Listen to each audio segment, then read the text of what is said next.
À Donetsk, le 2 décembre, malgré un cessez-le-feu imposé le 5 septembre dernier, les combats se poursuivent. 6 morts ces dernières heures, plus de 4300 depuis le début du conflit en avril dernier. Dans l'ordre des choses. Moi, dans le vocabulaire français, reporter, ça veut dire pour l'instant on ne livre pas, mais on va livrer. Si les conditions sont réunies. On pourrait ne jamais livrer ces bateaux. Vous savez, je n'en peux plus de parler de ce problème. Ce n'est plus notre problème. C'est une question de réputation pour la France. Ils doivent remplir leurs engagements d'après le contrat.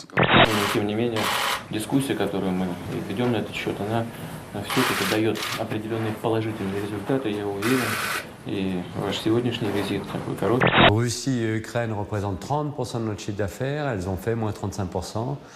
Nous étions convalescents, nous avions fait 2 belles années de croissance et cette crise pour nous a été, je dirais pas fatale, mais presque, et nous a mis à genoux. Résultat, une 60aine de postes seront supprimés, soit un tiers des effectifs actuels. Nous devons éviter qu'il y ait d'autres murs qui viennent finalement séparer. À un moment, il faut aussi être capable de dépasser les obstacles et de trouver des solutions.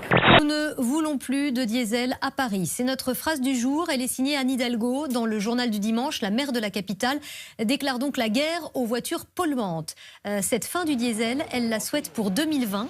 2 otages d'Al-Qaïda au Yémen ont été tués dans une opération des forces spéciales américaines censées les libérer. Il s'agit du photographe américain Luke Summers et du sud-africain Pierre Corky. Lui a pu échapper à ses ravisseurs. Lorenzo Vinciguerra, suisse de 49 ans, qui était retenu aux Philippines par le groupe islamiste Abu Sayyaf. Il s'est enfui depuis le sud-est du pays où il avait été capturé il y a plus de 2 ans. Il a réussi à s'échapper lors d'un affrontement armé entre soldats philippins et les rebelles. L'économie de la Chine va tellement bien que ses entreprises sautent sur toutes les opportunités, notamment dans les pays en crise.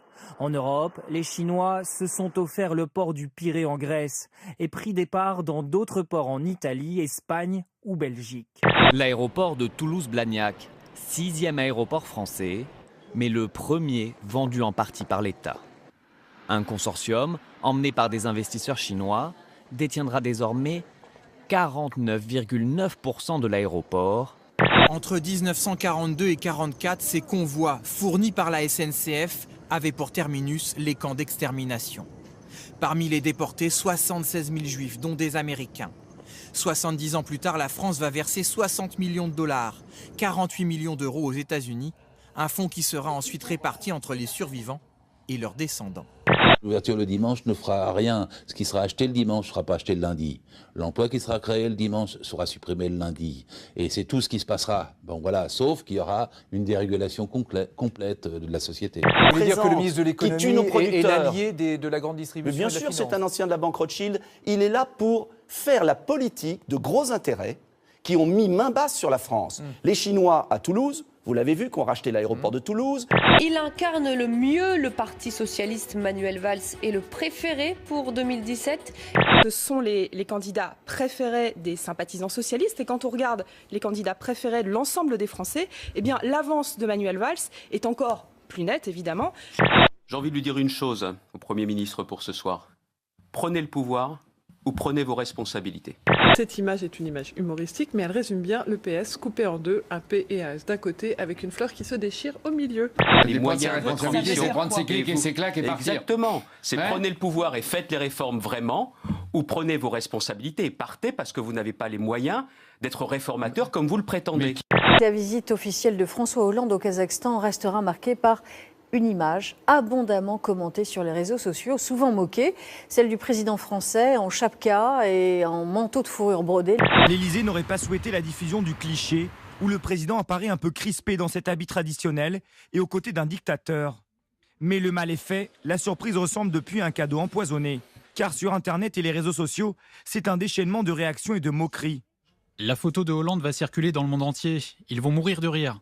Nicolas Sarkozy a rétréci de 40% aux élections internes de l'UMP. Attention, regardez, ça va aller très vite. Je vous remercie tout particulièrement. Donnez-moi la force qui est la vôtre, la taille de vos réseaux, la puissance de votre énergie. Moi, je pensais que Sarko, là, notre mini Moubarak, il allait tout défoncer. Là. La dégelée du mec. Il arrive à perdre en faisant 65% au premier tour. Tu sais. Quand Sarkozy réussit à convaincre quelqu'un, il dit qu'il est rentré dans l'enclos.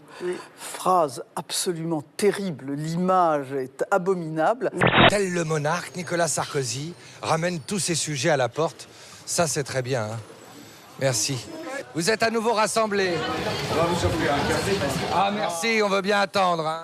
La région a enfin sa Miss France à l'une de la Voix du Nord, Camille Cerf, et la première nordiste Miss France. Alléluia.